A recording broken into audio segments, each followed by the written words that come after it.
Good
evening, sir. Very good evening.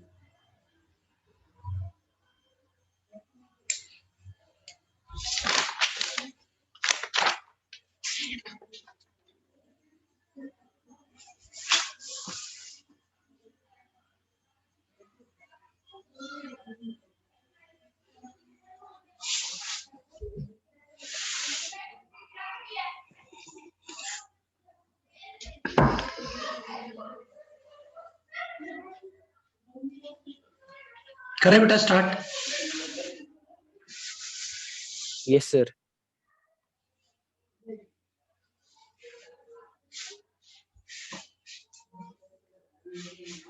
Last class में we were discussing about the center of mass और मैंने आपको centre of मास निकालना सिखा दिया था। ये भी बताया था कि हैवियर मास के क्लोजर आपका सेंटर ऑफ मास लाई करता है। हैवियर मास के क्लोजर आपका सेंटर ऑफ मास लाई करता है।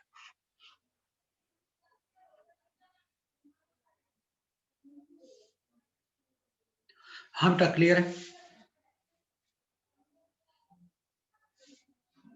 Yes, sir.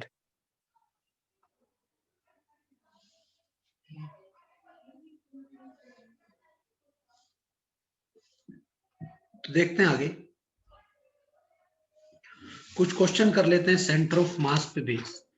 First question is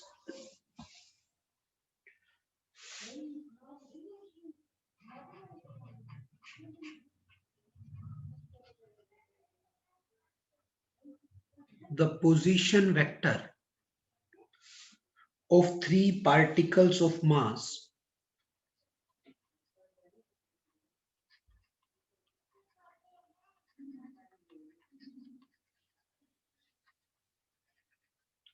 m1 equal to 1 kg, comma m2 is equal to 2 kg and m3 equal to 3 kg are r1 vector is equal to I cap plus 4 j cap plus k cap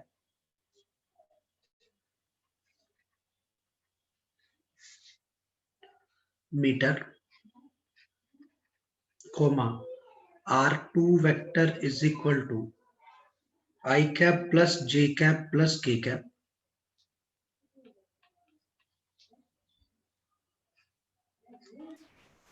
and r3 is equal to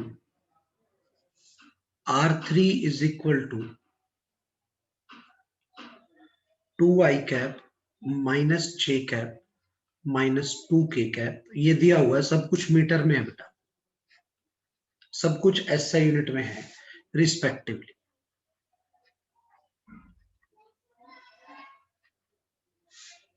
find the position vector of the center of mass of the system.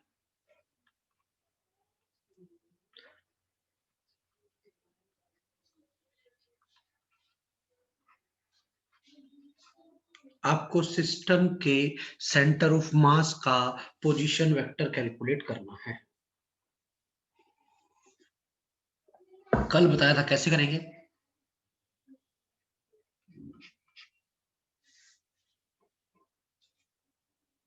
बोलना बेटा, centre of mass के position vector का क्या formula था, याद हो तो बोलो बेटा। Sir m1 r1 plus m2 r2 plus m1 m1 r1 plus m2 r2, इसमें 3 पार्टिकल हैं तो plus m3 r3 divide by m1 plus m2 plus m3 plus m3। बहुत बढ़िया, ठीक है। m1 की जगह क्या रखना है, 1। r1 की जगह i cap plus 4j cap plus k cap plus m2 की जगह रखना है 2, r2 की जगह रखना है i कैप प्लस j cap plus k cap, m3 की जगह रखना है 3, r3 की जगह रखना है 2i cap minus j cap minus 2k cap divide by m1 plus m2 plus m3 means 1 plus 2 plus 3। तो क्या आ गया बेटा, कैलकुलेशन करो, ये i cap plus 2i cap 3i cap plus 6i cap 9i cap हो गया। अब j कैप पर रिटर्न देखते हैं, ये 4j cap, 4 plus 2 6j cap minus 3, तो ये आ गया 3j कैप। k कैप वाला देखते हैं, 1k plus 2k 3k, 3k minus 6k, this is minus 3k cap. ये क्या बना बेटा, माइनस 3k कैप।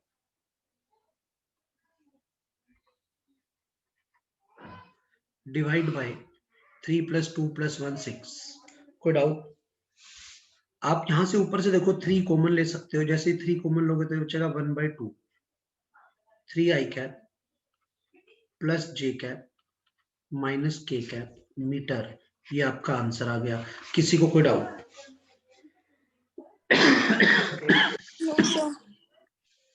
बेटा समझ में आ गया मैंने क्या कहा? Yes sir. करे आगे, करे आगे। Yes sir. चलो आगे देखते हैं।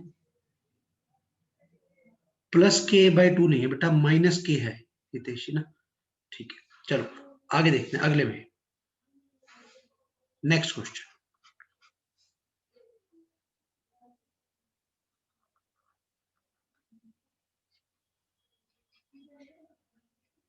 ये एक्स एक्सिस, ये वाई एक्सिस।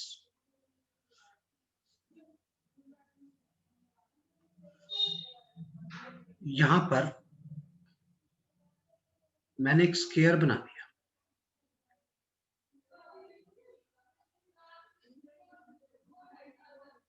जरूरी नहीं है स्क्वायर हो, स्क्वायर भी हो सकता है, रेक्टेंगल भी हो सकता है, आप कुछ भी मान लो। चलो आप रेक्टेंगल मान लेते हैं, इसकी लेंथ L है, इसकी लेंथ B है, लेंथ L ब्रेड्थ B। इधर मास है 1 kg, इधर मास है 2 kg, इधर मास है 3 kg, यहां पर मास है 4 kg। Locate the centre of mass of the system. आपको बताना है सिस्टम का सेंटर ऑफ मास कहां पर है, वो आपको कैलकुलेट करना है। करना भी फटाफट। सर नियर 4 kg होगा। कोऑर्डिनेट निकालने हैं कि क्या होंगे ओरिजिन के रिस्पेक्ट में, ओरिजिन के रिस्पेक्ट में। Okay sir.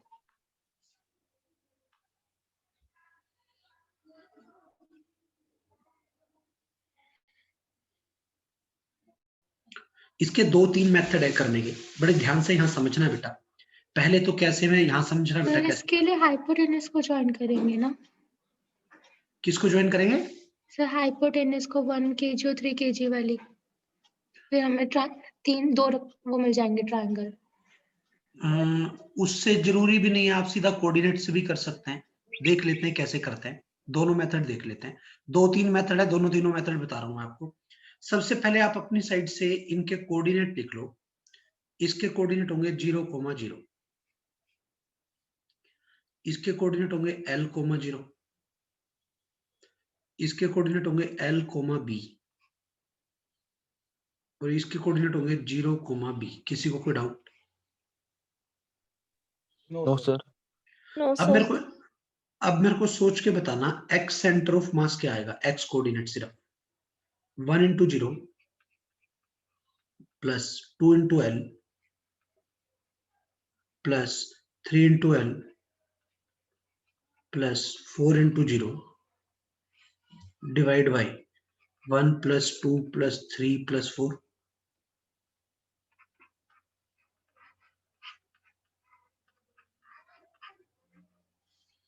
On the same line, y center of mass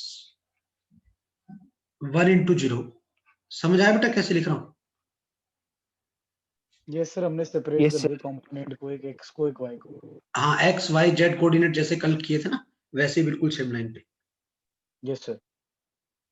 3 into b plus 4 into b by 10, तो यहां से आ गया बेटा 7b by 10। तो कोऑर्डिनेट क्या आ गए बेटा सेंटर ऑफ मास के? L/2, 7b by 10। ये आपका आंसर होगा। तो अब आप इसको देख लो, L/2 तो बिल्कुल मिड में आएगा, ये लाइन है L/2 तो बिल्कुल मिड में आएगा, 7b by 10 ऊपर आएगा, तो यहाँ कहीं सेंटर ऑफ मास आएगा जिसके कोऑर्डिनेट होंगे L/2, 7b by 10। ये आपका आंसर होगा। किसी को कोई doubt? No sir. No sir. समझ में आ गया ना कैसे किया? अब शॉर्टकट से बताता हूँ इसको, हमने शॉर्टकट से कैसे करना है इसी क्वेश्चन को। हमारा ये क्वेश्चन था,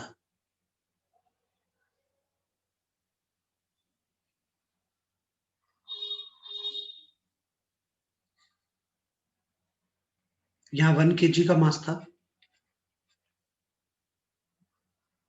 यहाँ 2 kg, 3 kg, 4 kg, ये L था, ये B था, यही डाटा था। Yes sir. Yes sir. अब बड़े ध्यान से यहाँ समझना है बेटा, इस साइड पे कितना मास है total?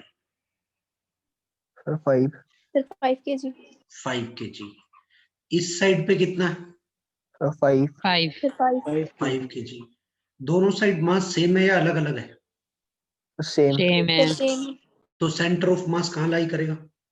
L/2। Mid mid mid पे। सर बीच में। मतलब मिड पे का मतलब L/2 वाली लाइन पे कहीं होगा, yes sir. Yes sir.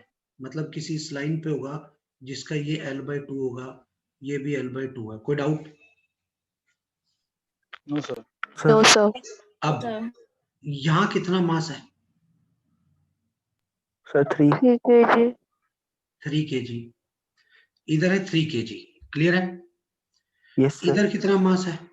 7 7 kg। kg इधर है 7 kg।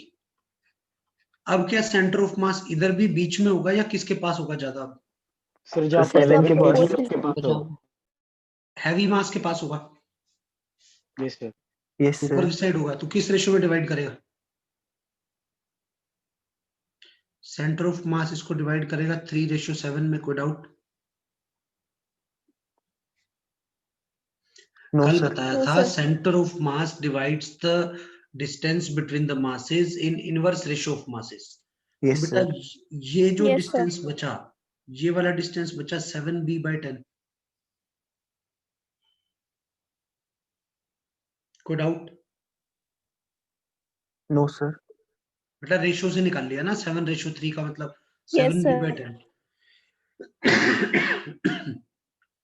तो आपका सेंटर ऑफ मास यहाँ पे आ गया, जो यहाँ से L/2 है, इधर से 7b by 2 है, तो कोऑर्डिनेट क्या हो गए? L/2, 7b by 10 without formula वगैरह लगाए। ठीक है, डायरेक्ट आप शॉर्टकट से इसको ऐसे कर सकते हो। किसी को कोई doubt? No, sir. No no sir. Sir. करें आगे? सर पीछे वाली स्क्रीन दिखा दो। अच्छा, पीछे वाली स्क्रीन देख लो। हाँ बेटा करें आगे। Yes, sir. Yes, sir. Yes, sir. Next question,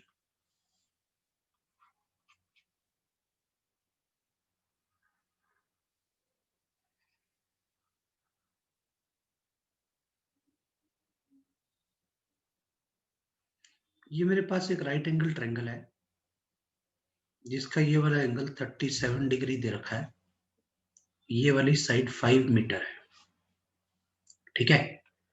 यहां पर मास 4 kg है, इस पॉइंट पे मास 6 kg है, इस पॉइंट पे मास 5 kg है, ठीक है।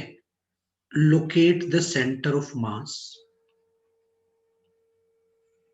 assuming 6 kg at origin.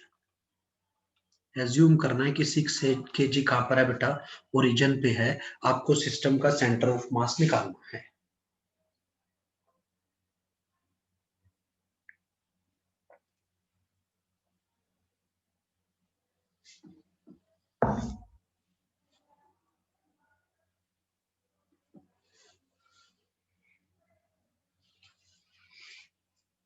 करो फटाफट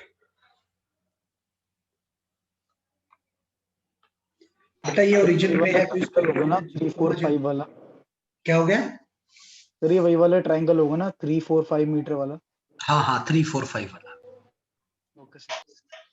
बेटा आप बड़े ध्यान से समझो, ये 37 है, ये 5 है, तो ये वाला एंगल कितने का बचा?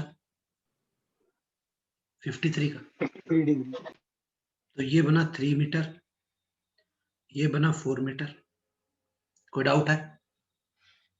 No sir. Right angle triangle में 37 53 के एंगल तब बनते हैं। ये 4 मीटर है तो इसके कोऑर्डिनेट हो गए 4,0, इसके कोऑर्डिनेट हो गए 0,3। कोई डाउट? No, sir. ठीक है। अब बड़े ध्यान से समझना है आपको, आपको सेंटर ऑफ मास बताना है कहां पे है। कोऑर्डिनेट समझ में आ गए मैंने कैसे लिखे? Yes, sir. What is x centre of मास, बताओगे फटाफट? 6 into 0 plus 5 into 4 plus 4 into 0।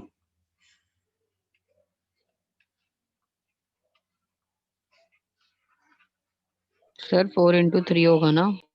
4 into 0 बेटा एक्स वाला लिखा है ना पहले, बेटा अच्छा। पहले, ठीक है। Yes, sir. 4/3 आएगा। ये आ गया 4/3 metre. Y centre of mass क्या आएगा बेटा फिर? 6 into 0 plus 5 into 0 plus 4 into 3 divide by 15।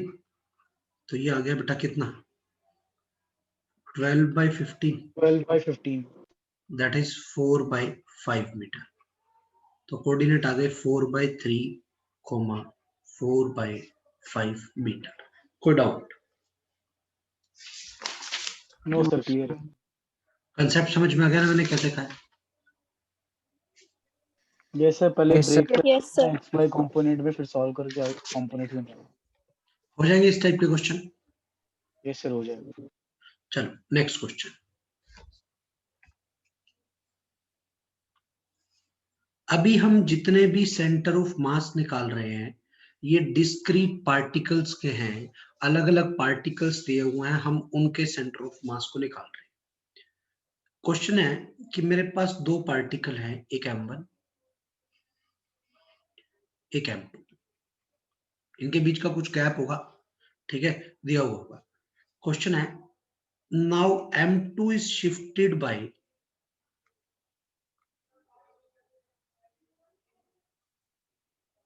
Distance d towards right. इस m2 को मैंने यहां से इधर शिफ्ट कर दिया। कितना डिस्टेंस बेटा? d डिस्टेंस शिफ्ट कर दिया।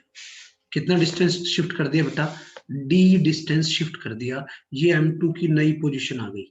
समझ आया मैं क्या कह रहा हूं? Yes, sir. Yes, sir. By what distance and in which direction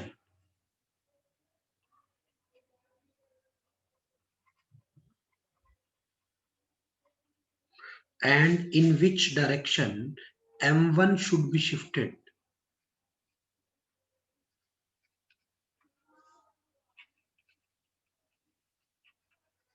M1 should be shifted so that center of mass of the system remains same at the previous position.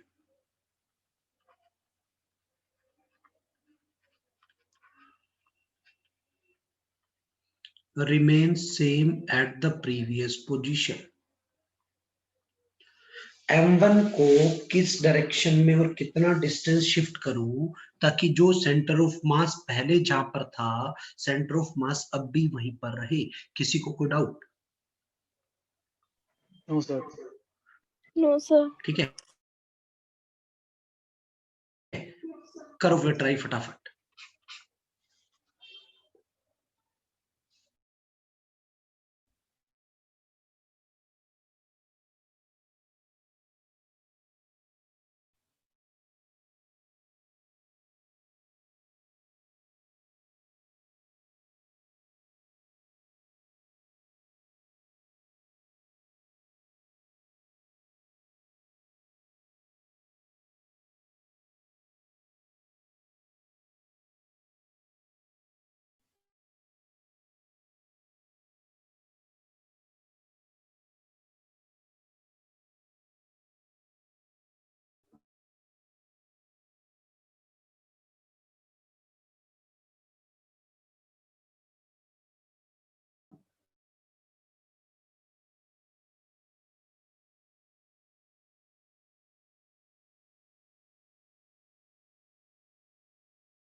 चलो, हाँ बेटा,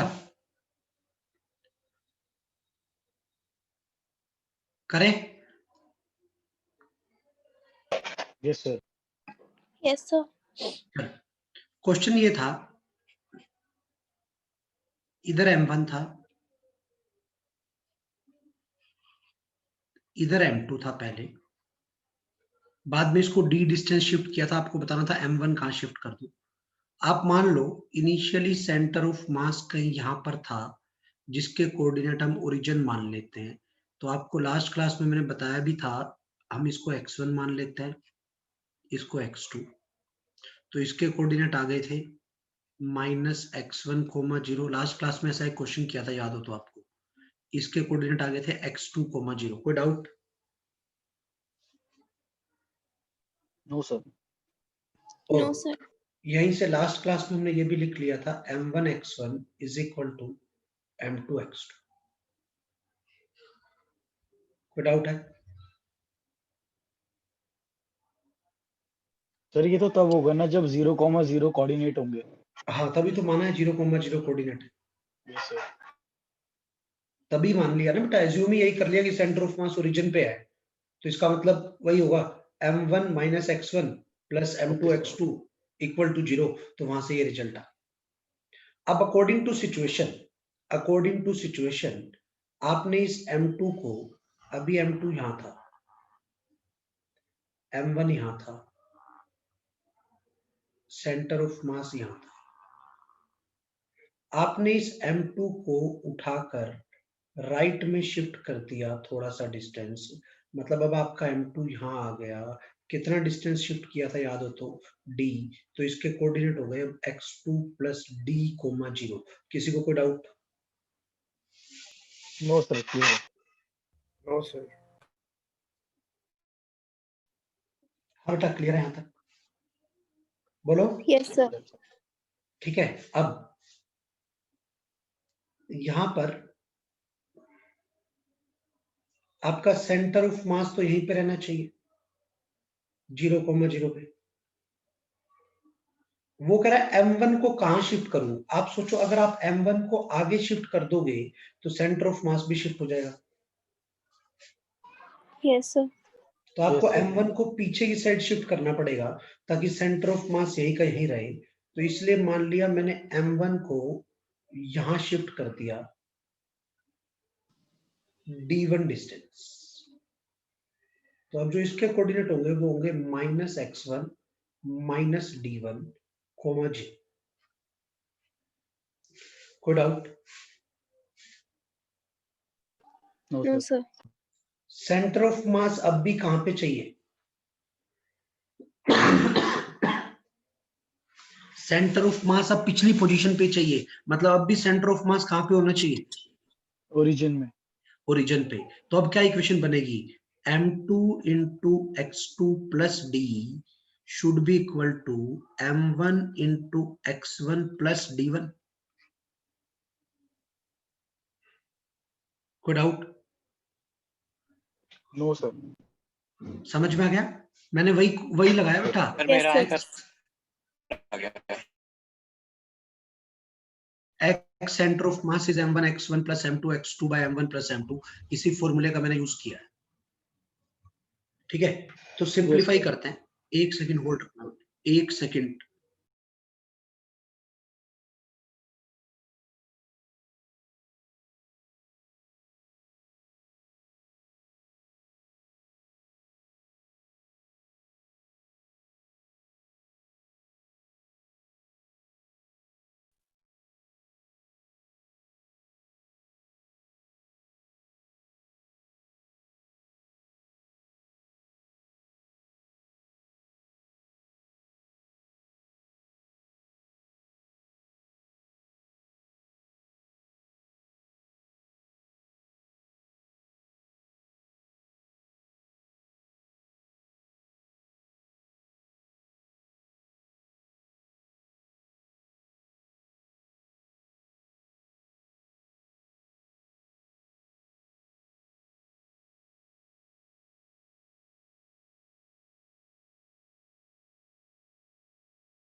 हाँ बेटा, ये समझ आया मैंने कैसे लिख दिया? Yes sir. अब यहां से आप इसको ऐसे लिख लो, m2 x2 plus m2 d should be equal to m1 x1 plus m1 d1। ये कैंसिल।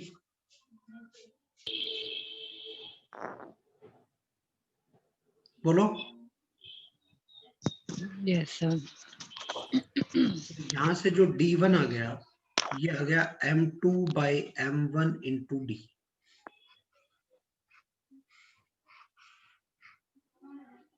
कोई डाउट?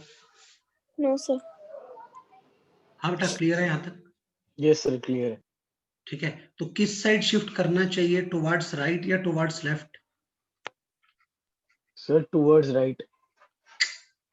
टुवर्ड्स राइट तो बेटा m2 को शिफ्ट किया था, मैंने पूछा Sir, था towards m1 left. को किस साइड शिफ्ट करें?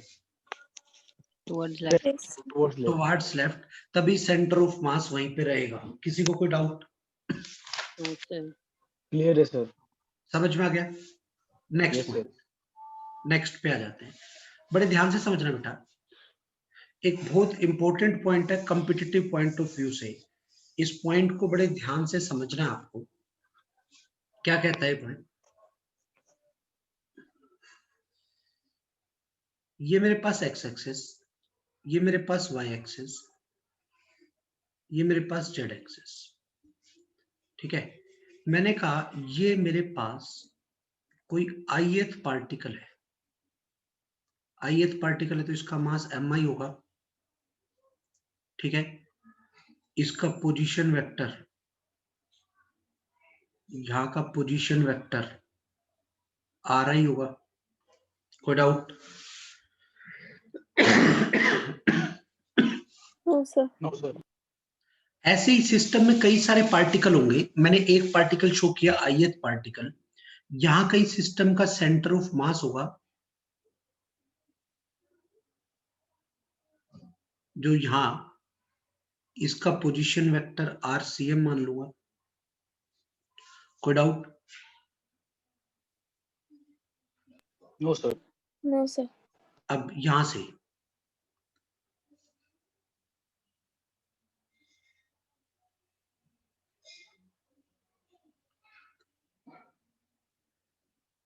ये जो होगा इसका नाम होगा RI डैश वेक्टर। इसका अपनी साइड से RI डैश नाम रख दिया मैंने वेक्टर का।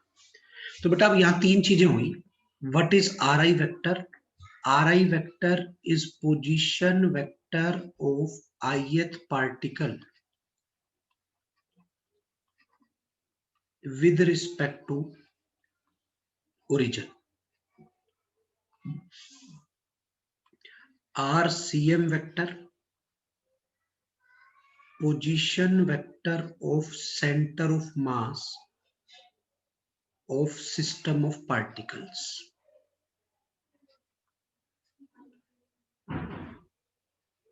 With respect to origin. And what is Ri dash particle? Ri dash particle is position vector of ith particle with respect to center of mass of system. Dash का मतलब है वो with respect to centre of mass of the system है। कोई doubt? No sir. No हाँ बेटा, sir. Clear है? अब Yes, sir. यहां पर देखना, हम ऑलरेडी ये चीज पढ़ चुके हैं। RCM vector will be equal to summation I MI RI by summation I MI। कोई डाउट? No sir. कल पढ़ लिया है। Yes sir. Yes sir. ठीक है, अब यहां से क्या बन गया? Summation I MI RI vector is equal to summation I MI RCM vector. बोलो बेटा, इसको इधर ले Yes, गया। sir. इसको आप ऐसे लिख सकते हो, summation I MI RI minus RCM vector is equal to 0।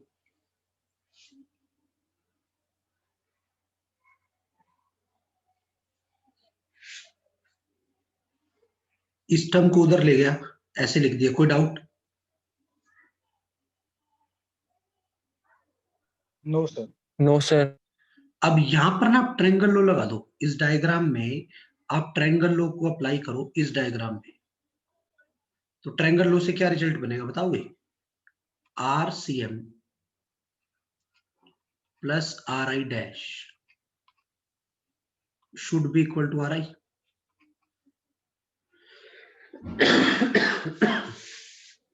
मैंने वेक्टर का ट्रायंगल लो लगा दिया, तो यहां से आप देख सकते हो R I vector minus R C M vector is equal to R I dash vector.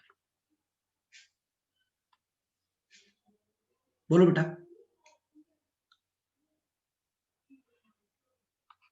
तो यहां से रिजल्ट बन गया summation I M I R I dash vector is equal to 0।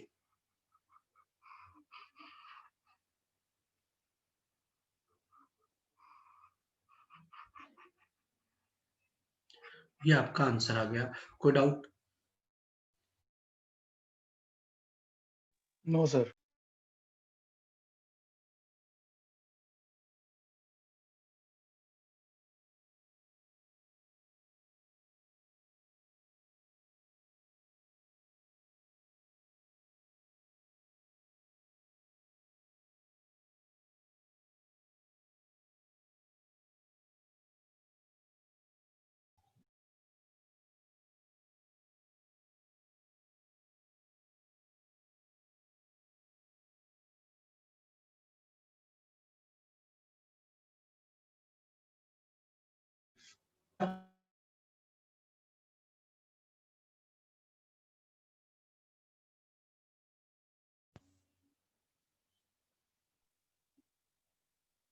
Sir आपकी आवाज ब्रेक कर रही थी। हाँ बेटा, बीच में पता नहीं डिस्कनेक्ट हो गया था, दोबारा लगा रहा हूँ, कनेक्ट कर रहा ये हूँ। 2 बार हो चुका है सर। है 2 बार हो गया ना? Yes sir. Yes, sir. हाँ सर एक बार पहले भी लीव हो गया था ना गलती से, मतलब पता नहीं आई। हाँ हाँ। देखते हैं क्या इशू है, पता नहीं इंटरनेट की स्पीड का इशू ना हो आज, ये भी हो सकता है। चल, यस सर, उसी का होगा। हाँ लगता तो नहीं उसका, क्योंकि कल ही ये स्पीड का चल रहा था, कल ठीक सर रहा अभी आपकी है। बात हो रही है। अब ठीक है, अब भी लागू रही है? सर अब ठीक है। Sir, अब ठीक है। हमने ये रिजल्ट लिख दिया था summation I M I R I dash 0 आया था। इसका मतलब ये है vector sum of movement of all the masses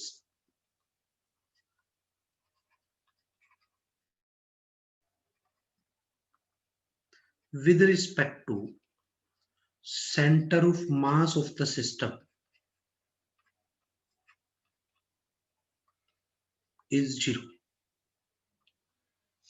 Vector sum of movement of all the masses, क्योंकि आर आई डैश किससे था बेटा? सेंटर ऑफ मास से था। With respect to centre of mass of the system is 0। कोई doubt है यहां तक? नो सर, क्लियर है। ठीक No, है। sir. इसी से हमें ये पता लगता है कि अगर ये m1 मास है, ये m2 मास है, यहां कहीं इसका सेंटर ऑफ मास है, ये डिस्टेंस x1 है, ये डिस्टेंस x2 है, तो हम ऐसे लिखते आ रहे थे अभी m1 into minus x1 plus m2 into plus x2 should be equal to 0, या आप लिख रहे थे m1 x1 is equal to m2 x2, याद है? Yes Yes, sir. sir. तो यहीं से आ रहा है कि सेंटर ऑफ मास से जो मूवमेंट है, m1 का मूवमेंट होगा m1 into minus x1, m2 का होगा m2 इंटू x2, उन सब का वेक्टर सम कितना है बेटा? 0 है। तो ये बहुत इंपॉर्टेंट पॉइंट है, डायरेक्ट याद रखने वाला पॉइंट है, काफी जगह पर यूज होगा। कोई doubt? No sir. No, sir. यहीं से summation I M I R I dash 0 आ गया था। आप इसका डेरिवेटिव कर दो, तो summation I mi vi dash 0 होगा।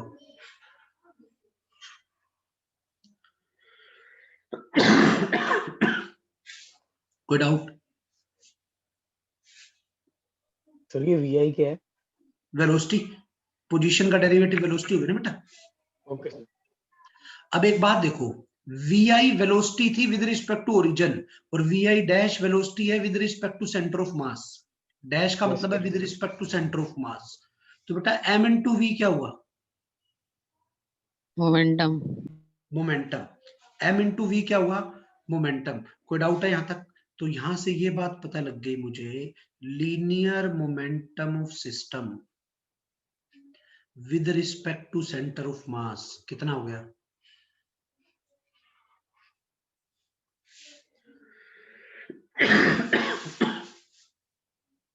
कोई doubt? No sir.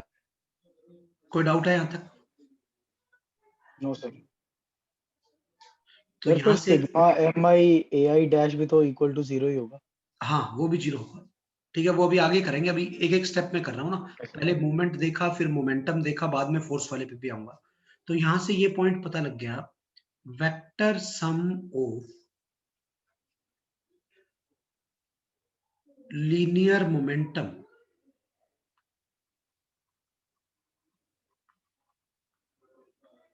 of all the particles of a system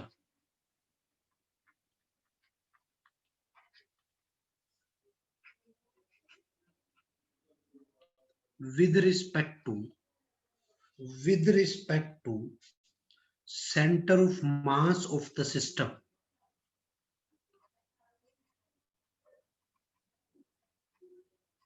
will be 0 will be 0। कोई डाउट है? Vector sum of linear momentum of all the particles of a system with respect to centre of mass of the system will be 0। कोई doubt? No sir. No, sir. यहीं से देखो, अभी हमारे पास ये जो रिजल्ट था, summation I mi vi dash 0 है, तो ये आ गया summation I mi vi dash को क्या लिख दूंगा, जैसे ri डैश को लिखा था vi माइनस vcm, जैसे ri डैश Yes, को sir. लिखा था ri माइनस rcm, ये 0 होगा। यहां से ये आ गया summation I mi vi is equal to summation I mi vcm। बोलो बेटा, Yes, उधर sir. ले गए? यस अब सर। यहां से आप इसको ऐसे लिख सकते हो, capital M into VCM। VCM तो कांस्टेंट है, ये सबका समीशन, ये टोटल मास हो जाएगा सिस्टम का,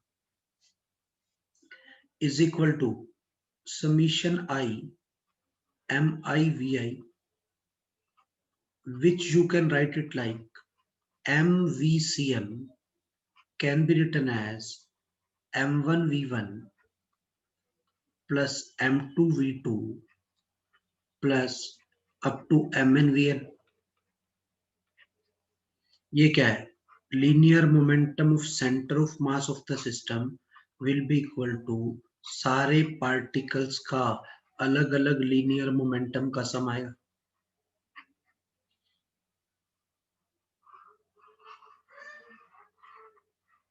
Yes, sir. कोई डाउट है यहाँ तक? बोलो बेटा, Clear है सर। समझ में आ गया ना मैंने क्या किया? Yes, sir. तो यहां से ये रिजल्ट बन गया, vector sum of linear momentum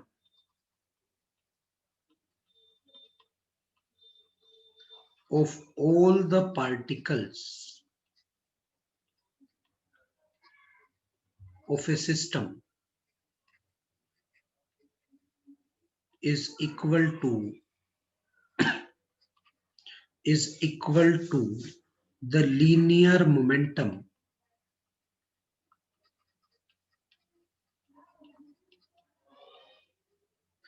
of center of mass of the system of particles.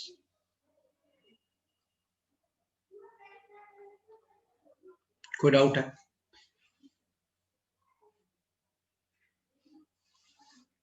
No, बोलो sir. बेटा। No, sir. अब दोबारा से डेरिवेटिव कर दूं, इसी का दोबारा से डेरिवेटिव कर दूं, जैसे था ना मोमेंटम, दोबारा डेरिवेटिव कर दूं तो एक्सेलेरेशन की टर्म में आ जाएगा, तो रिजल्ट बनेगा m into acm will be equal to m1a1 plus m2a2 plus up to mnan. कोई डाउट? नो सर क्लियर है। What is this? This is external force on center of mass, और ये external force first particle पे, ये second पर, ये total nth पे।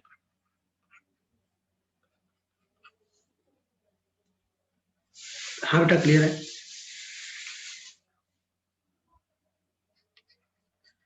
तो यहां से पता लग गया vector sum of external forces acting on different particles of a system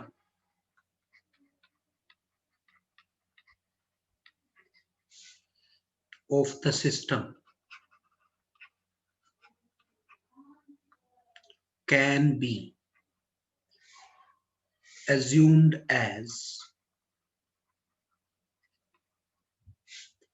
the net external force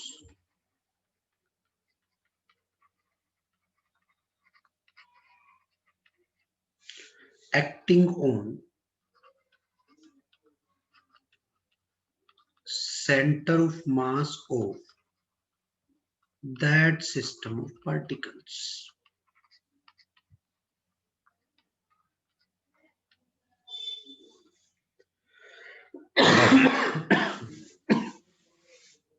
कोई डाउट? No sir. समझ में आ गया बेटा? फोर्स का मोमेंटम का क्या कंसेप्ट है, किसी को कोई डाउट? No, sir. करें आगे? क्लियर है सर। करें आगे? Yes sir. चलो क्वेश्चन देखते हैं अब इन पे बेस कुछ। ये एक पार्टिकल है जी सर। मास का। हाँ बेटा बोलो। सर एक बार आप लास्ट स्लाइड दिखा दोगे? हाँ लास्ट स्लाइड देखो।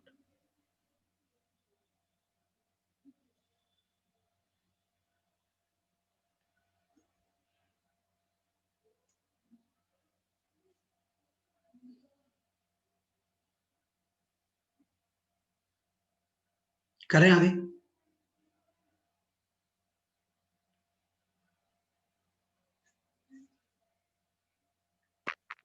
Yes sir. एक m1 मास का पार्टिकल है, v1 वेलोसिटी से चल रहा है। एक m2 मास का पार्टिकल है, किसी भी साइड चल रहा होगा, v2 वेलोसिटी से चल रहा है। मतलब एक सिस्टम ऑफ पार्टिकल में दो पार्टिकल, एक m1 मास का, एक m2 मास का, एक v1 वेलोसिटी से चल रहा है, एक किससे चल रहा है, v2 से। वेक्टर में दी हुई है v1 v2 वेलोसिटीज। हाँ बेटा क्लियर है? क्वेश्चन है find linear momentum of first particle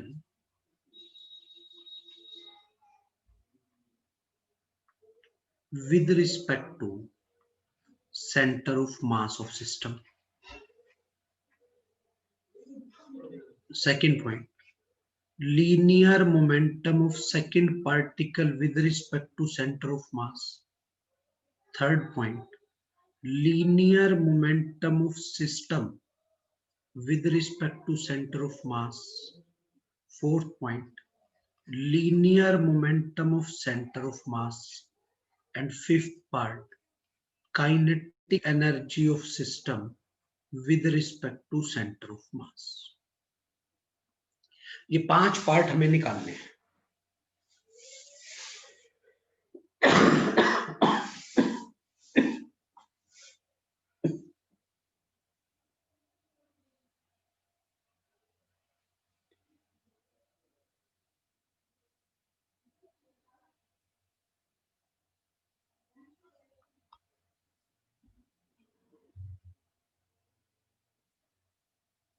पांच पार्ट करने हैं हमें फटाफट। सबसे पहले फोर्थ पार्ट बता दो मुझे क्या आएगा।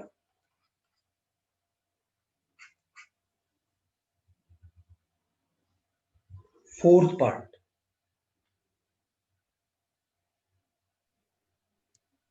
Sir M1V1 plus M2V2। बहुत सही बेटा।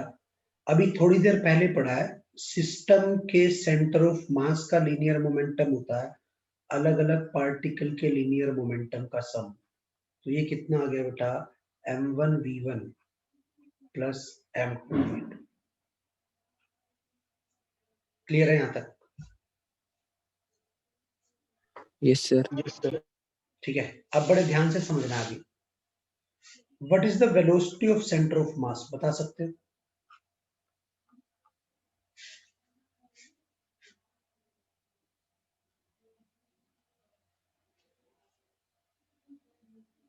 क्या फॉर्मूला होता है M1V1 plus M2V2 by M1 plus M2। किसी को कोई doubt? No sir. No sir. No sir. हाँ बेटा क्लियर है यहां तक? यस यहां सर। से velocity of first particle with respect to centre of mass क्या आएगा? ये आएगा velocity of first particle minus velocity of centre of mass. बोलो बेटा। यस सर, इसको मल्टीप्लाई यस कर सर। देंगे फर्स्ट के मास से। तो माइनस करेंगे, ये आएगा V1 वेक्टर माइनस VCM की वैल्यू क्या आएगी M1V1 1v1 plus m2। M2V2 by M1 plus M2। Yes sir. तो यहां से आ गया velocity of first particle with respect to centre of mass is equal to M1V1 से M1V1 कट गया M2V1 minus V2 divide by M1 plus M2। Any doubt? No sir. हाँ बेटा clear no है sir. बेटा? अरे clear है यहां तक? Yes yes sir. सर। अब मैंने जो पूछा था फर्स्ट पार्ट था मेरा linear momentum of first particle with respect to centre of mass, जिसको आप लिखोगे M1 V1 with respect to centre of mass. तो ये आ गया M1 V1 with respect to centre of mass क्या आ गया M2 by M1 plus M2 into V1 minus V2। क्या था देखो ना रिजल्ट अभी पीछे किया था, ये रहा V1 with respect to centre of mass. तो ये रिजल्ट आ गया।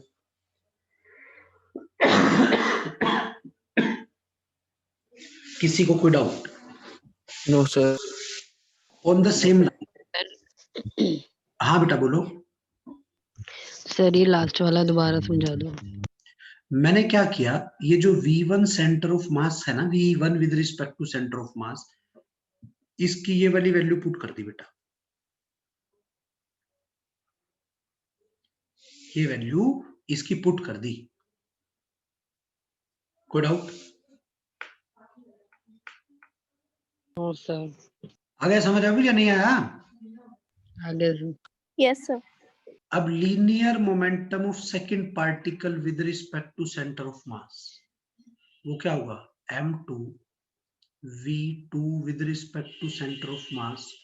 तो ये आ गया बेटा मतलब M2, ये आ गया V2 माइनस VCM।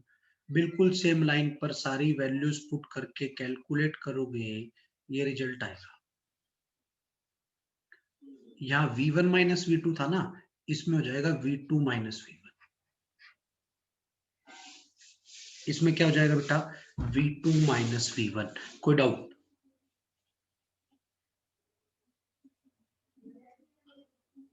बोलो नो बेटा। सर। थर्ड पार्ट में मैंने पूछा था linear momentum of system with respect to centre of mass. Centre of mass के रिस्पेक्ट में सिस्टम का लीनियर मोमेंटम, वो तो मैंने आपको पहले ही कहा था, याद रख लेना क्या आंसर आएगा, 0। Yes sir. कोई doubt? No sir. Fourth part हम ऑलरेडी पहले ही कर चुके हैं, फिफ्थ पार्ट पे आ रहा हूं। फिफ्थ पार्ट देखना कैसे करना है। यहाँ kinetic energy of system with respect to centre of mass क्या बनेगा, half m1 v1 with respect to centre of mass का square plus half m2 v2 with respect to centre of mass का square.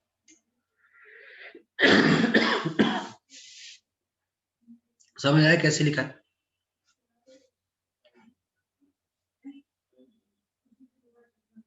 बोलो बेटा।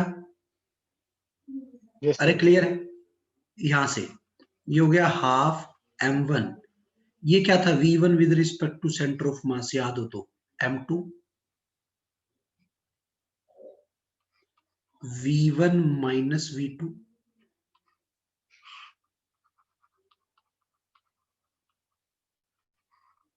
इसका square plus half m2 v2 with respect to centre of mass की value क्या आई थी, अभी निकाली थी, m1 v2 माइनस v1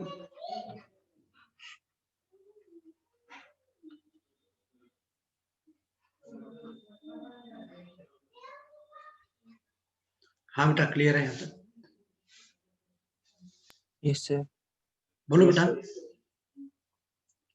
यहां से आपकी जो kinetic energy of system of two particles with respect to centre of mass आ गई।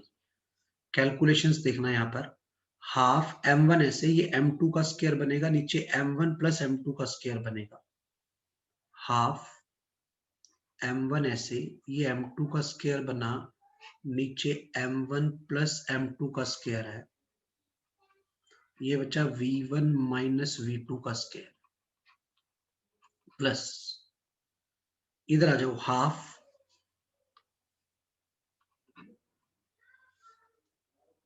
इधर देखो क्या टर्म है, m2 ऐसे m1 का स्क्वायर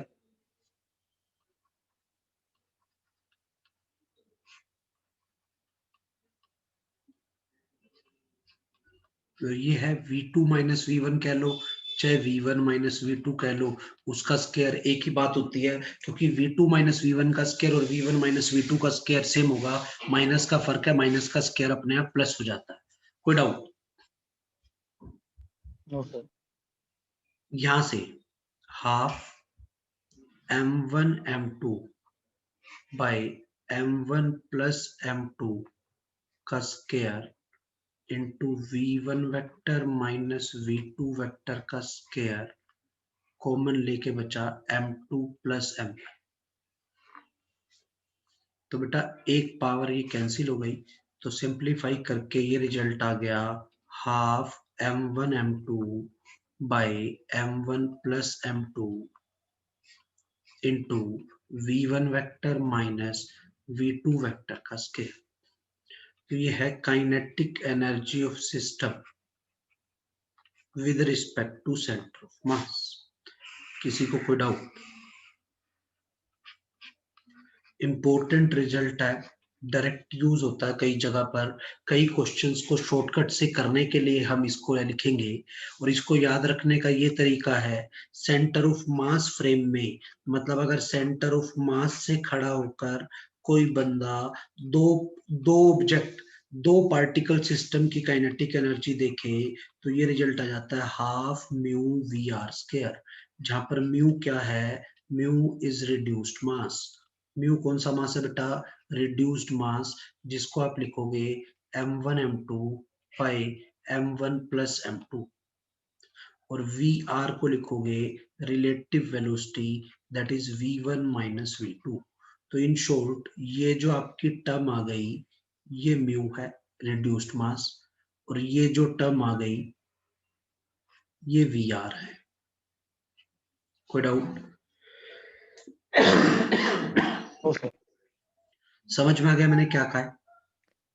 सर यस हाँ सर इसका थर्ड पार्ट बता दोगे आप एक बारी फिर से? हाँ बता देता हूँ। थर्ड पार्ट बेटा था linear momentum of system with respect to centre of mass. इसको करने का दूसरा मेथड देख लो। सिस्टम में कितने पार्टिकल है? सर 2। 2। सर 2। तो इसका मतलब मुझे क्या निकालना है? Linear momentum of system with respect to centre of mass निकालने का मतलब है मुझे निकालना है फर्स्ट पार्टिकल का मोमेंटम सेंटर ऑफ मास के रिस्पेक्ट में प्लस सेकंड पार्टिकल का मोमेंटम सेंटर ऑफ मास के रिस्पेक्ट में। कोई डाउट? No sir. दोनों को ऐड करना है। इसको और इसको ऐड करके देखो क्या जीरो नहीं बनेगा? बेटा यहाँ yes sir. v1 minus v2 है, यहाँ v2 माइनस v1 ऐड करके जीरो आ गया, इसलिए जीरो आता है। और इसीलिए मैं डायरेक्ट आपको पहले ही बता चुका हूं,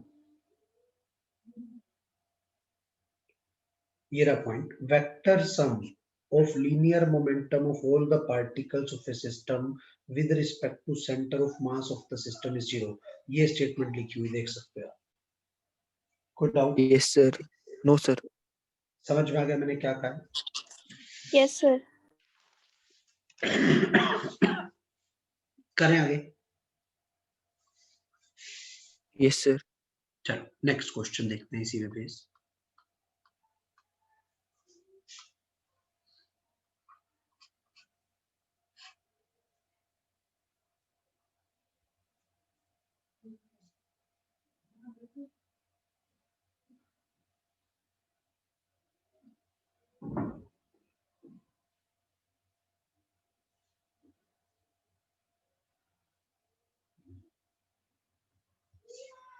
ये मेरे पास एक एटवुड मशीन है, ये m1 मास है, ये m2 मास है, m1 is greater than m2, ideal system है। System is released from rest.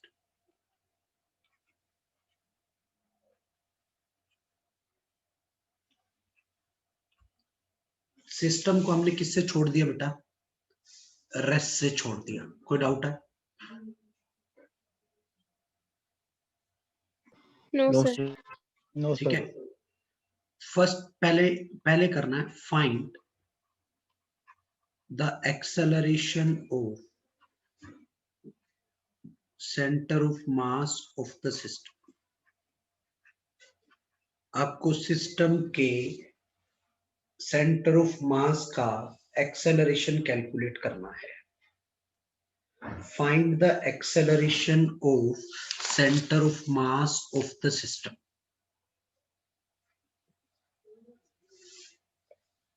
करो फटाफट।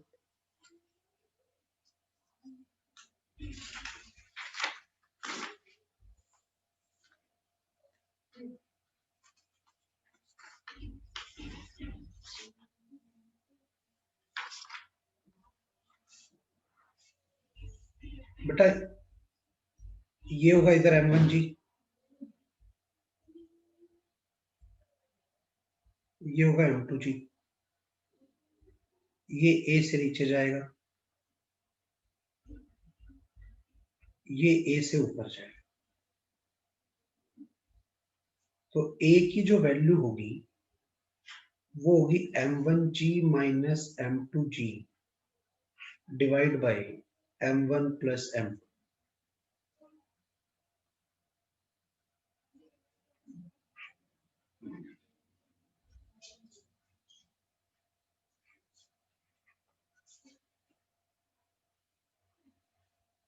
कोई डाउट?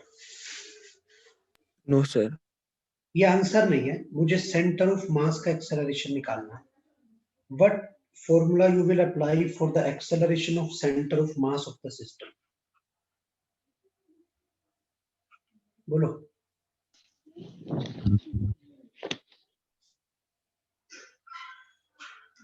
क्या फॉर्मूला लगाऊंगा acceleration of centre of mass of the system के लिए?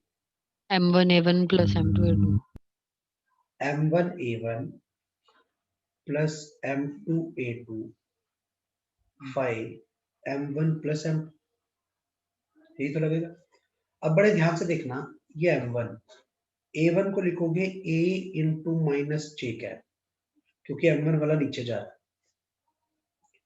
प्लस m2 a2 को लिखोगे m2 वाला ऊपर जा रहा है बेटा, तो ये लिखोगे a into plus J cap by m1 plus m2। कोई डाउट?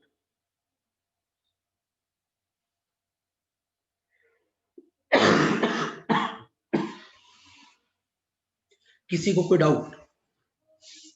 No sir. समझ आया ना कैसे लिखा मैंने? बेटा रटना नहीं है, एक नीचे जा रहा है तो माइनस जे कैप, एक ऊपर जा रहा है तो प्लस जे कैप। कोई डाउट? No sir. तो ये आ गया m2 minus m1 by m1 plus m2 into A J cap.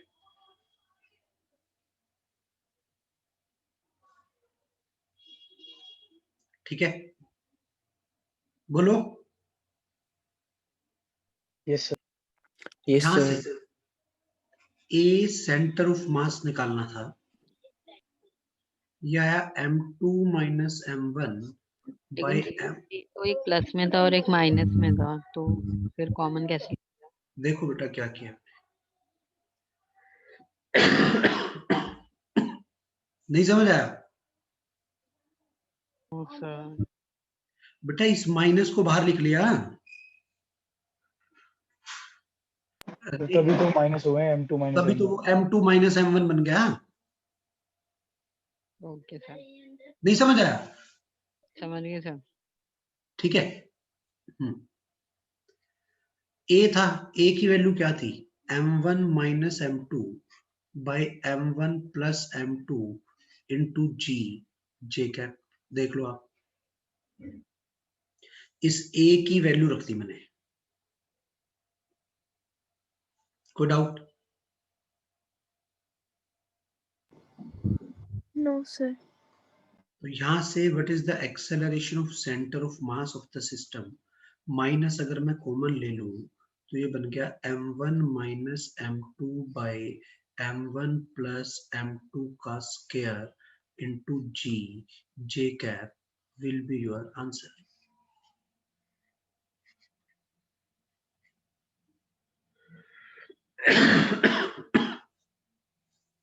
कोई डाउट?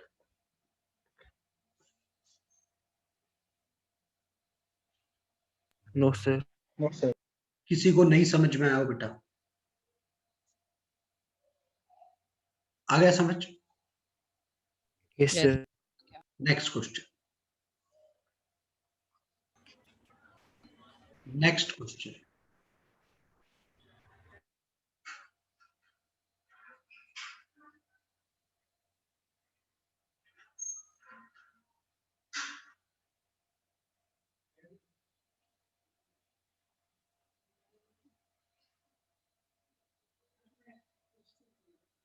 यहाँ 2m मास है,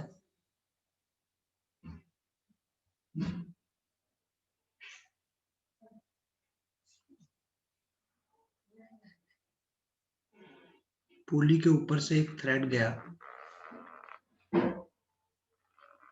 यहाँ m मास है।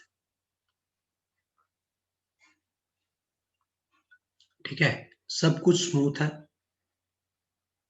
सारी सिचुएशन आइडियल है। Find the acceleration of centre of mass of the system.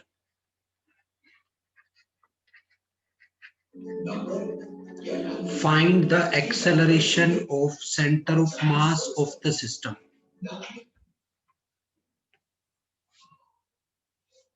करना है। क्या सिस्टम चलेगा या रेस्ट पे रहेगा? चल सर रेस्ट पे रहेगा। रेस्ट पे रहेगा, क्यों? सर क्योंकि जो फोर्स जिसकी वजह से m2 मास नीचे आना चाहिए वो मास कम है, वो जो मतलब ऑब्जेक्ट को नीचे लाने के लिए। बेटा इस 2m पे कोई फोर्स ऐसी है जो इसकी मोशन को रोके? 2m की मोशन को। इस मास पे कोई फोर्स ऐसी है क्या जो इसकी मोशन को रोके? क्या ये हवा में है? Sir no. नहीं, तो इसका 2mg इसको रोक नहीं रहा। 2mg को बैलेंस तो हम मूव करेगा, स्मूथ सरफेस है। समझ रहे हो ना मैं क्या कह रहा हूं? Yes yes sir. तो ये चलेगा या सिस्टम रेस्ट पे रहेगा? चलेगा। सर मूव चलेगा। चलेगा। तो यहाँ कितना भी कम मास होता, m से भी कम होता तो भी चलता। अब what is the driving force on the system, जो सिस्टम को चला रही है? Sir mg। जी। mg। सिस्टम को चलाएगी mg। mg। तो what is the acceleration of system? mg driving force by total mobile mass, तो वो आ गया g/3। मतलब ये नीचे आएगा g/3 से, ये आगे जाएगा g/3 से, तो a की वैल्यू आपकी हुई g/3, बट ये आपका सेंटर ऑफ मास का एक्सेलरेशन नहीं है। कोई डाउट? सर। समझ में आया मैंने ये कैसे निकाला बेटा? Yes sir. Yes sir. मुझे तो एक्सेलरेशन सेंटर ऑफ मास का निकालना था, तो ये आ गया बेटा 2m into A I cap, 2m into A I cap plus m into A minus J cap by 2m plus m। किसी को कोई डाउट?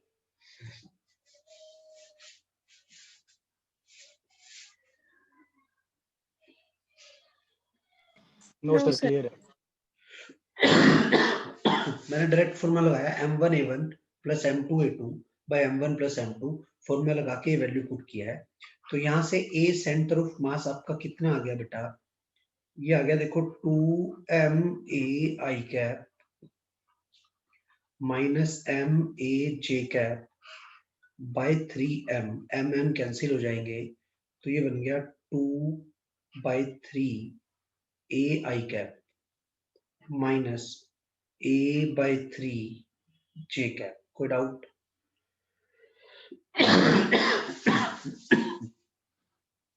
बोलो बेटा। No sir. समझ में आ गया मैंने क्या किया? Yes sir. सर। यहां से अगर मैं acceleration of centre of mass निकालता हूं, वो आ गया 2/3 ए आई कैप, 2/3 ए की वैल्यू कितनी थी बेटा? देखो आप ध्यान से, कितनी थी? g/3। तो g/3 आई कैप माइनस 1/3 ए की वैल्यू थी g/3 जे कैप। तो what is the acceleration of centre of mass? This is 2g/9 i cap minus g/9 j cap. और acceleration of centre of mass की मैग्नीट्यूड मैंने तो value पूछी थी, वो ऑप्शंस देखनी पड़ेगी, आंसर आई जे के में है या खाली वैल्यू है, तो ये रिजल्ट आ जाएगा।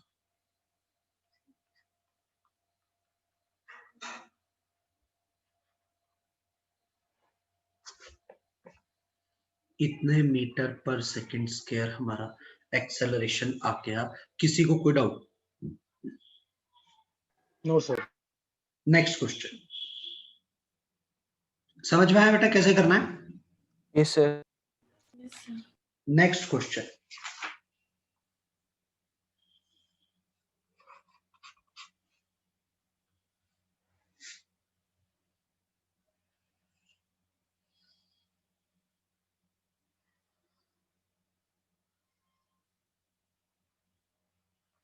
ये 45 डिग्री का एंगल है, ये भी 45 डिग्री का एंगल है, ये फिक्स्ड है।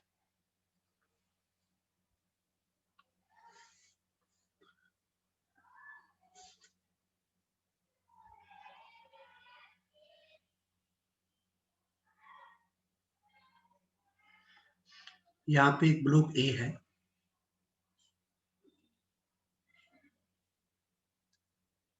यहाँ पे एक ब्लॉक बी है, सब कुछ स्मूथ है, कहीं पर कोई फ्रिक्शन नहीं है। both the blocks are released from rest.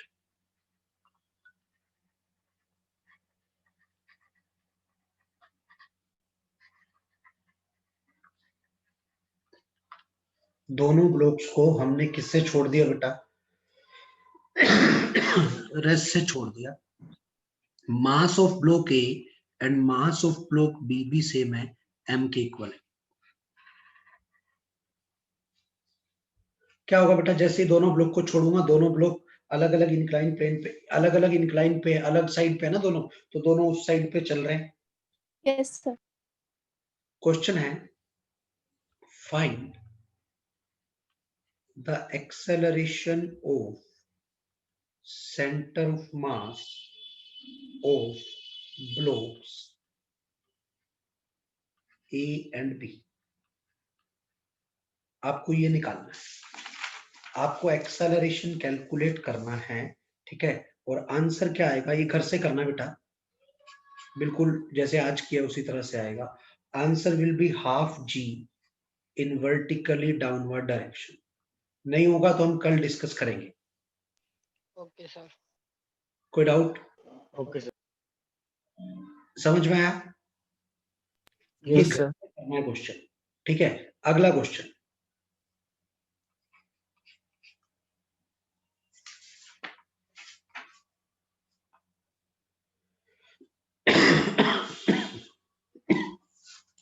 दो पार्टिकल्स हैं,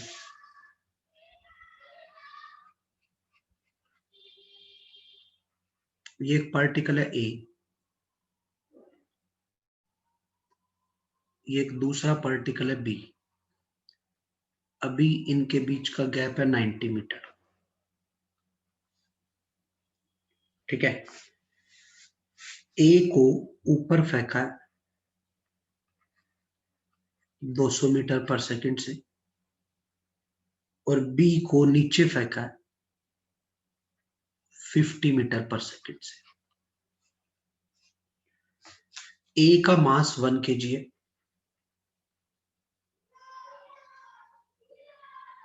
बी का मास 2 kg है. ए का मास 1 kg है, बी का मास 2 kg है.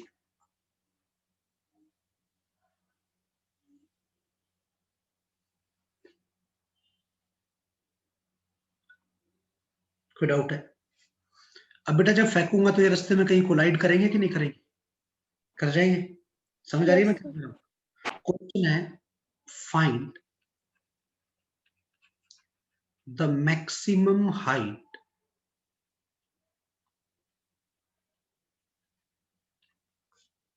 attained by center of mass of the particles.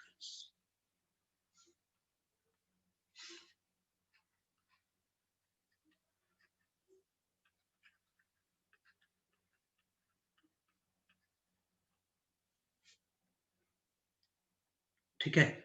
और take g is equal to 10 metre पर सेकेंड स्क्वायर. g को आपको 10 लेना है. सर इस क्वेश्चन में डाउट था सर, जो बी की हाइट है सर, वो तो जो गिवन है वही मैक्सिमम होगी अभी सेंटर ऑफ मास कहाँ पे होगा?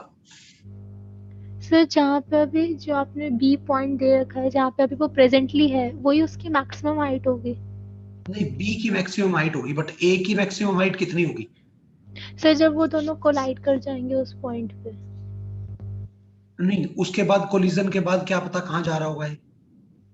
सर कोलिजन के बाद मे भी हो सकता है ना कि लाइक ए तो नीचे आ जाए नहीं, उसकी. ऊपर ही जाएगा ना बेटा, क्योंकि a की वेलोसिटी ज्यादा है. सर बट वो ग्रेविटेशन फोर्स भी तो एक्सपीरियंस कर रहा है नीचे की तरफ. कर रहा है तो भी वेलोसिटी तो है. मैक्सिमम हाइट ए, चलो मानो एक बार कोलिजन नहीं होता, कोलिजन करने के बाद दोनों स्टिक नहीं करते, ठीक है, हम ये मान के चलते हैं ये ए और बी एक दूसरे को क्रॉस कर जाते हैं, एक बार एज्यूम कर लेते हैं ऐसा. ए कितनी हाइट अटेन करेगा मैक्सिमम? सर वो तो निकालनी पड़ेगी सर, मेरा मेन डाउट तो बी में था. You square by 2g height attain square करेगा, बाय 2g. ठीक है. या दूसरी चीज आप इसको ऐसे सोच लो, इस क्वेश्चन को करना कैसे मैं आपको कंसेप्ट बता रहा हूं, ट्राई आप खुद करोगे, ठीक है. आंसर जो इसका आएगा वो आएगा 115.55 मीटर. अब बड़े ध्यान से समझना। What is initial position of centre of mass, बता सकते हो आप अभी?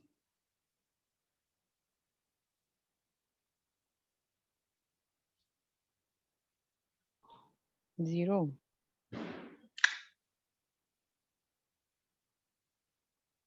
Initial position of centre of mass, mass दिया हुआ है, डिस्टेंस दिया हुआ है, बता सकते हो कहां होगा?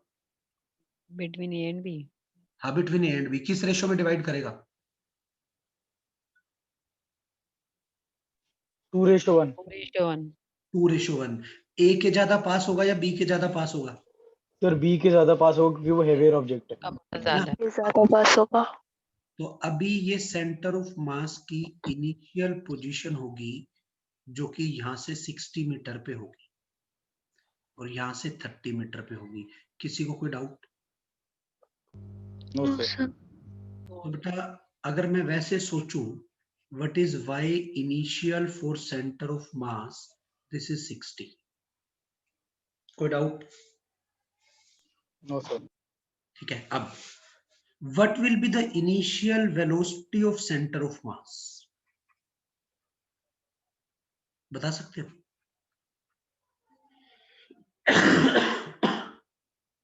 क्या कंसेप्ट लगेगा? m1u1 plus m2u2 bye m1 plus m2, यही लगेगा। Yes sir. यस ए सर। का मास है 1 इंटू 200, बी का मास है 2 इंटू -50 क्योंकि नीचे है बेटा, तो ये 1 + 2 कितना है? ये कर लोगे कैलकुलेशन?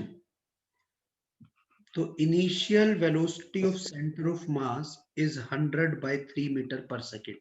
कोई डाउट?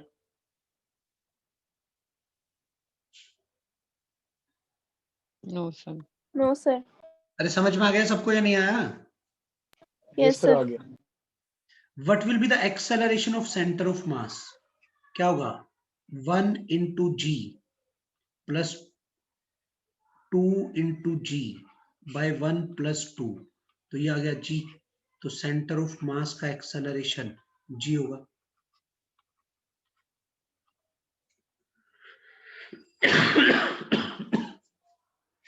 बोलो बेटा। यस।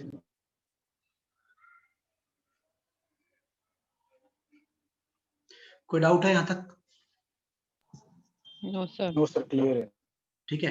अब what will happen at maximum height? At maximum height of centre of mass, वहां पर क्या चीज जीरो होगी? अब आप दो पार्टिकल सिस्टम नहीं पढ़ रहे, अब आपने एक ही पार्टिकल बना लिया centre of mass. Centre of velocity zero होगी। हाइट पे उसकी वेलोसिटी क्या हो जाएगी बेटा? जीरो। जीरो। तो मैंने इसको सोल्व करके लिख दिया, v² - u² = 2as। Velocity zero हो गई, u 100/3 था, 2 एक्सेलरेशन की वैल्यू -10 थी, ये डिस्प्लेसमेंट आ गया सेंटर ऑफ मास। किसी को कोई डाउट? No sir. क्लियर है सर। तो ये आ गया -100 × 100/9 = -20 centre of mass. -20 × s, minus से माइनस कैंसिल, ये 20 पे गया 5। तो what is the displacement of centre of mass? This is 500/9 metre. कोई doubt? No sir. What is the formula of displacement? Final position minus initial position, पता होगा सबको?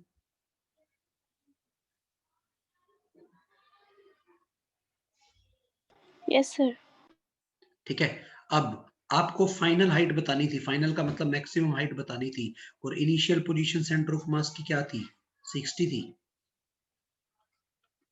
= 500/9। तो y maximum for center of mass will be equal to 60 + 500/9। this is 60 + 9 5 जा 45, 9 5 जा 45, 9 5 जा 45, ये बन गया। सोल्व करके लिखा आपने 115.55 metre. This is the maximum height attained by the center of mass जो आपका ये आंसर आ गया। किसी को कोई डाउट?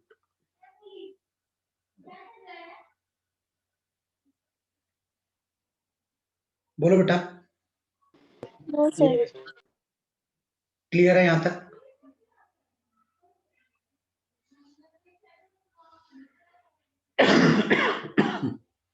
किसी को कोई डाउट है यहां तक? Yes sir.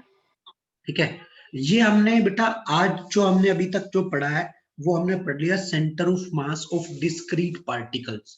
कैसे वेलोसिटी निकालते हैं, कैसे एक्सेलरेशन निकालते हैं, अलग अलग पार्टिकल्स हों तो उसका कैसे सेंटर ऑफ मास निकालते हैं। नेक्स्ट क्लास में हम पढ़ेंगे centre of mass of continuous object. Continuous object का मतलब जैसे एक रोड का सेंटर ऑफ मास कहाँ होगा, रिंग का कहाँ होगा, डिस्क का कहाँ होगा, ये सब हम नेक्स्ट क्लास में करेंगे। ठीक है, yes sir. Thank you. Thank you sir. Thank you sir.